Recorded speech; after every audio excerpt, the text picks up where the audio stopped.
Nama saya Lintong, lahir di Bandung tahun 84. Saya Nia Kurniawati, lahir di Jakarta tahun 1988.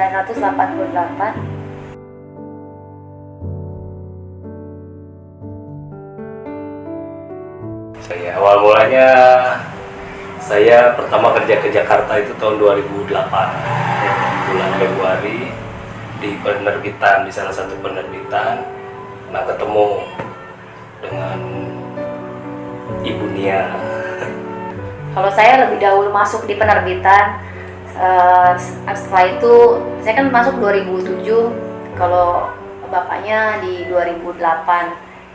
Itu baru kenal sih, belum deket ya.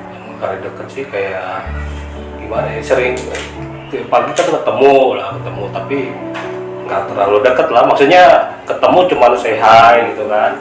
Nah, pas ada satu momen itu ada pameran bareng itu di Gelora Bung Karno. Nah, pameran, nah saya bareng sama dia pameran. Nah, di situ mulai ada interaksi lah, ngobrol ya kan, ngobrol aja. Nah, itu saya antar dia pulang juga waktu itu. Nah, disitulah selanjutnya sering teleponan.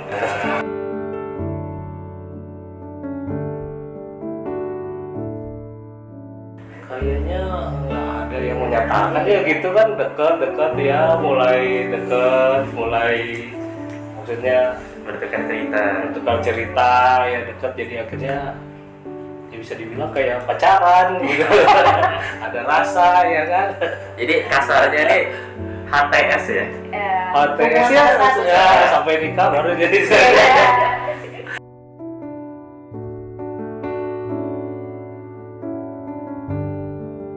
ya. Pokoknya intinya sih awalnya tuh kita nggak, maksudnya saya juga dari sisi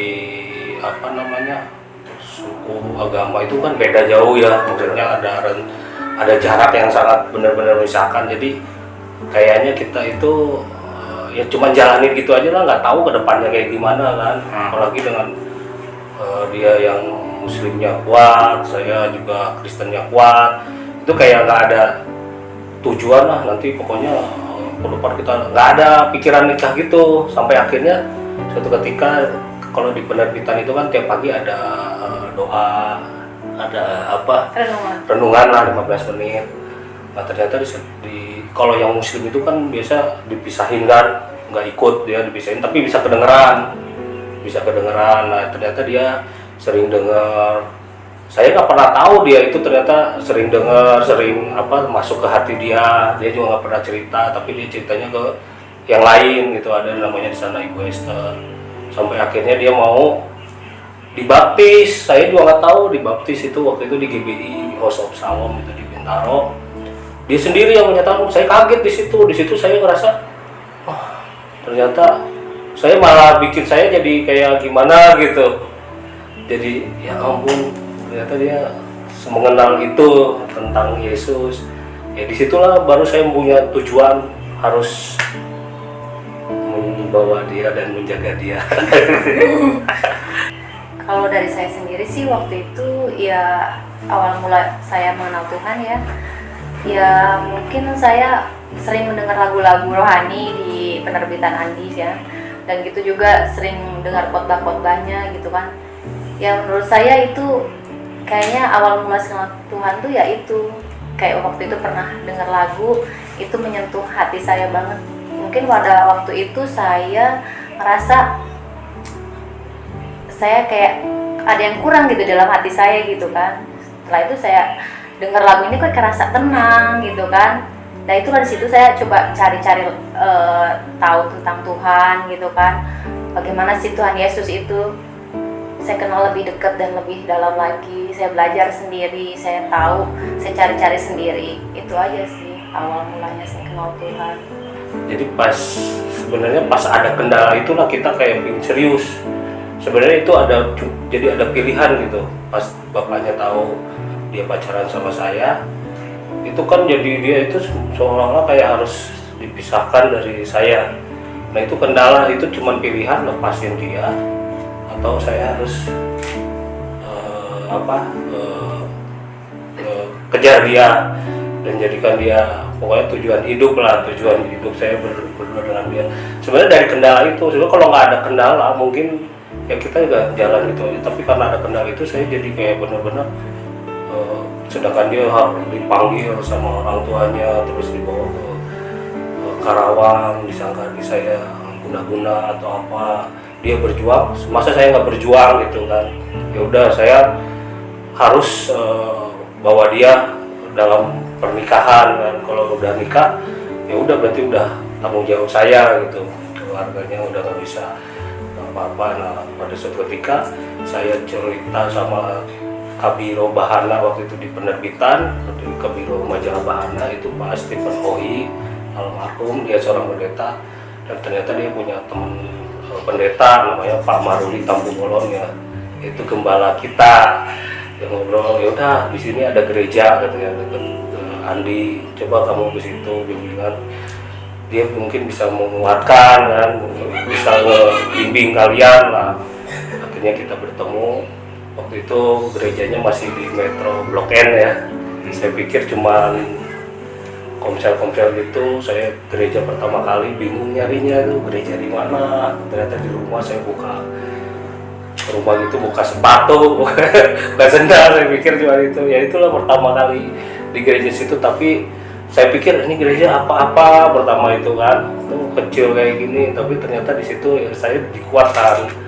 Pas bimbingan saya merasa kuat gitu. Kayaknya waktu itu kan saya pertama ke Jakarta itu jarang ke gereja cuma Natal, Paskah itu. Waktu di Bandung sih sering, tapi pas di gereja itu jarang lah. Pas ternyata dia sering ke gereja, nah saya di situ mulai saya yang lahir dari Kristen kok nggak seperti dia yang kayaknya baru ketemu Yesus tapi udah kayak pingin dekat terus. Nah itulah yang pertamanya ketemu Om, kita bimbingan, Om saya gini, terus Nia juga dalam keadaan gini sama orang tuanya. Ya udah di situ kita bimbingan, saya mau nikah, kamu benar kata Om, benar. Nanti keluarganya, ya saya tetap datang ke keluarganya, walaupun keluarganya itu saya pernah di sidang. Kalau saya sendiri sih awal orang tua tahu saya itu mengikut Tuhan Yesus tuh kayaknya ya awalnya pasti menolak ya, secara pasti ya namanya orang tua pasti sama orang tua mana ya yang pengen pisah dari anaknya. Iya mungkin saya cuma bilang ke orang tua saya ya ini adalah pilihan saya sudah nyaman bersama Tuhan gitu kan. Saya sudah kenal Tuhan Yesus itu kayaknya hidup saya lebih tenang gitu ya. Mungkin saya datang ke orang tua saya bilang saya sudah Kristen. Orang tua saya bilang awalnya ya dia bilang saya nggak boleh jadi anak dia lagi gitu kan. Saya udah nggak dianggap lagi sebagai anak gitu kan.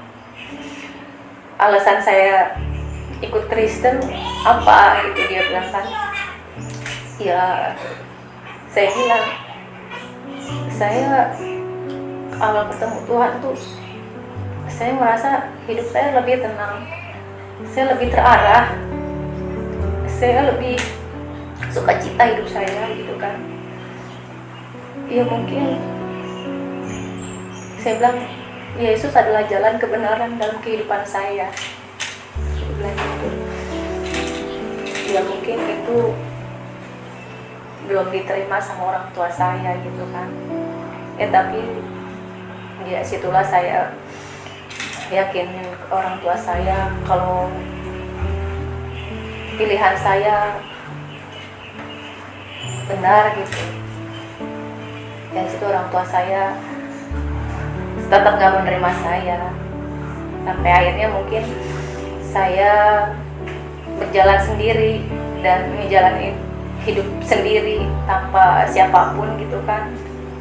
Waktu itu saya juga sama Lintong belum serius gitu ya, tapi saya udah mengenal Tuhan dulu gitu kan. Itu sih saya bilang ini pilihan saya, Yesus adalah juru selamat dalam hidup saya, itu aja. Ya, jadi justru kalau saya merasa ya lahir dari Kristen itu belum tentu dia mengenal Yesus benar-benar. Ternyata saat bilang seperti itu, saya di situ merasa, oh Tuhan ternyata ya, saya ngelihat Tuhan itu ternyata baik gitu. Saya ngerasain baiknya Tuhan itu lewat dia justru, bukan dia yang lewat saya yang dari Kristen. Oh, saya ingin lebih mengenal lagi kan. Masa saya nggak bisa sih merasakan hal yang sama, padahal saya dari kecil Kristen, diajarin firman sama orang tua saya yang Kristennya benar-benar kuat ya, orang Batak itu kan. Tapi pas ya, saya lihat dia mau dibaptis, saya antar dia waktu dibaptis, terus dia ikut kalau di GBI dulu itu healing movement, ada kayak pelepasan seperti itu, dia ikut, dia merasakan benar-benar itu. Saya ngerasa, oh, Tuhan ternyata ini, itulah yang membuat saya harus bisa menjaga dia, karena saya rasa ini perempuan yang Tuhan kasih buat saya, karena dia yang bisa mendekatkan saya dengan Tuhan. Tuhan itu aja kan. Kalau wanita lain atau apa, mungkin ada yang dulu saya dijodohi sama orang Batak juga, sama Kristen juga, sama mama saya, mungkin nggak seperti ini saya bisa mengenal dekat dengan Tuhan. Tapi ternyata dia yang bisa buat saya dekat dengan Tuhan. Sampai akhirnya saya udah putuskan, saya datang ke Om waktu itu, saya ingin bimbingan tuh Om, saya bilang saya mau nikah, benar-benar mau nikah waktu itu. Ya udah kalau begitu, saya udah nggak peduli lagi nantinya gimana atau gimana, pokoknya saya mau nikah, saya bilang. Tapi saya bikin resepsi, saya datang ke keluarganya, saat itu saya mau nikahin. Di situ sih saya diusir dan jangan harap kita akan datang. Tapi nanti saya udah datang, saya bilang saya udah datang, saya juga berdoa, pokoknya saya udah harus berani lah saat itu. Ya udah, pada resepsinya akhirnya nggak ada yang datang dari keluarganya, ya nggak apa-apa. Tapi semakin kesini ternyata Tuhan semakin menunjukkan kebaikannya. Orang tuanya sudah menerima semua senarangan. Kebaikan Tuhan adalah ternyata saat kita mengandalkan Tuhan dan percaya sama Tuhan Yesus, ya Tuhan gak akan biarin gitu aja. Walaupun saya waktu itu gak pernah tahu nanti gimana kan. Gitu itu sih.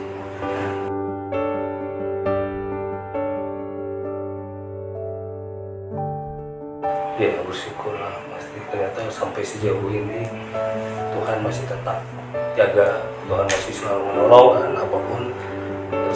Walaupun ya setelah kita menikah juga banyak rintangan, banyak tantangan, tapi dari saat waktu pertama pengenalan dengan Tuhan itu selalu menjadi motivasi kita, maksudnya selalu jadi pegangan hidup kita gitu. Saat itu aja Tuhan selalu menolong gitu. Saat itu tuh kayak merasa saya tuh udah kayak gimana gitu, saya udah jatuh hati, dia juga jatuh hati, tapi kita kayak harus dipisahin gitu. Tapi itu Tuhan menolong, dan itu jadi pegangan hidup selalu saat kita mendapatkan suatu ada rintangan, ada masalah dalam kehidupan, selalu ingat saat-saat itu sih.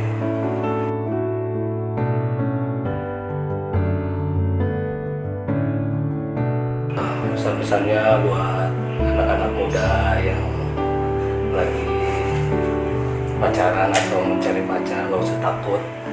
Suatu saat Tuhan pasti akan memberikan pasangan hidup yang terbaik, yang bisa intinya yang bisa bawa kita juga dekat sama Tuhan. Jadi yang masih jomblo juga nggak usah takut, pasti Tuhan kasih. Itu aja sih intinya. Pasangan hidup itu tuh sangat sangat memberikan dampak buat kehidupan kita dekat sama Tuhan. Itu aja sih. Kalau saya sih kesannya ya, kalau mencari pasangan itu pertama cari Tuhan dulu ya.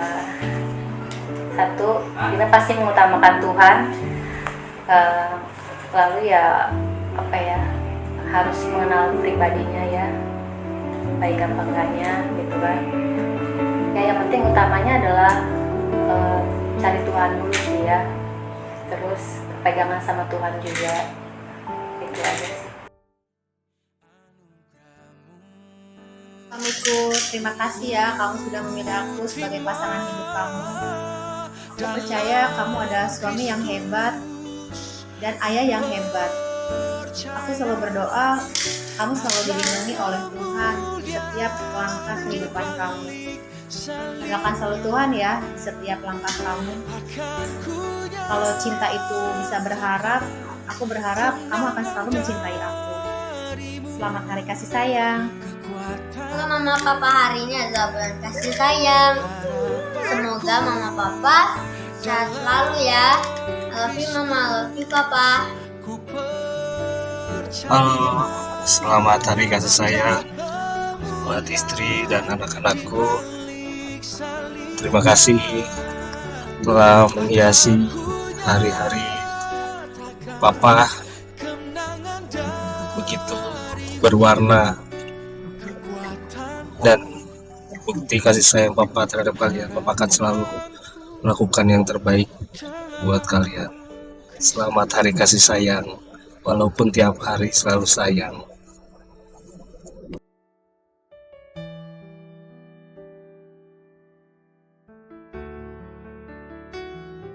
Dalam Kristus.